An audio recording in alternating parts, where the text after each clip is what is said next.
അതിനു മുന്നേ planning daily നടക്കണ്ടെന്ന് പറയുന്ന പോലെ പ്ലാനിങ് മാത്രമേ നടക്കുന്നുണ്ടായിരുന്നുള്ളൂ കേട്ടോ. ബിസിനസ് സ്റ്റാർട്ട് ചെയ്യേണ്ട ഇൻവെസ്റ്റ് ചെയ്യാനുള്ള ചെറിയൊരു ബുദ്ധിമുട്ട് കാരണം പ്ലാനിങ് മാത്രമേ നടന്നുകൊണ്ടിരിക്കുന്നുണ്ടായിരുന്നുള്ളൂ.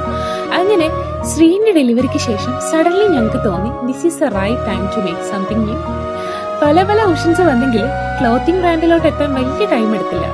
കാരണം നമ്മൾ ഗേൾസ് ആണ്, കുറച്ചെങ്കിലും ഐഡിയ ഉണ്ടാവാ ക്ലോത്തിങ്ങിനെ പറ്റിയിട്ട് തന്നെയായിരിക്കും.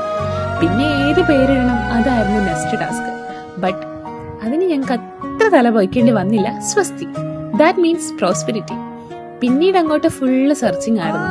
നല്ലൊരു ഡിസ്ട്രിബ്യൂട്ടറെ കിട്ടണം, എങ്ങനെ ഇത് ആൾക്കാരിലോട്ട് എത്തിക്കും, എങ്ങനെ ലോഞ്ച് ചെയ്യും, അങ്ങനെ ഒരുപാട് കാര്യങ്ങൾ. മെയിൻ പ്രോബ്ലം ഞങ്ങൾ 3 പേരും 3 ദിക്കിലുള്ള ആൾക്കാരായിരുന്നു. അതായിരുന്നു ഞങ്ങൾ ഇതിൽ നേരിട്ട ഏറ്റവും വലിയ പ്രോബ്ലം. ഒരുപാട് കാര്യങ്ങൾക്ക് ശേഷം ഞങ്ങളുടെ സ്വസ്തിന്ന് നിങ്ങളുടെ എല്ലാവരുടെയും സപ്പോർട്ട് കൊണ്ട് നല്ല രീതിക്ക് മുന്നോട്ട് പോകുന്നുണ്ട്. Keep support and we will keep your best. ഇതിന്റെ മെയിൻ ഉള്ളടക്കം എന്ന് പറയുന്നത് ഞങ്ങളുടെ ഈ ഒരു ഫ്രണ്ട്ഷിപ്പ് ഇതുപോലെ തന്നെ, ഈ ഒരു ബോണ്ട് ഇതുപോലെ തന്നെ നിലനിൽക്കാൻ വേണ്ടിയിട്ടും ഇതിൽ നിന്ന് ഞങ്ങൾ വിട്ടുപോകാതിരിക്കാൻ വേണ്ടിയിട്ടുമാണ് ഞങ്ങൾ ഈ ഒരു ബിസിനസ് സ്റ്റാർട്ട് ചെയ്യാനുള്ള മെയിൻ റീസൺ എന്ന് പറയുന്നത്.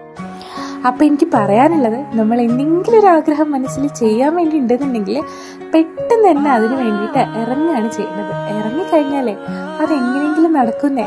അത് ഞങ്ങളിപ്പോൾ പഠിച്ചൊരു പാടാട്ടോ. സോ ഞങ്ങളൊരു കുട്ടി സ്റ്റോറി നിങ്ങൾക്ക് ഇഷ്ടമാണെന്നുണ്ടെങ്കിൽ സപ്പോർട്ട് ചെയ്യുക. Thank you.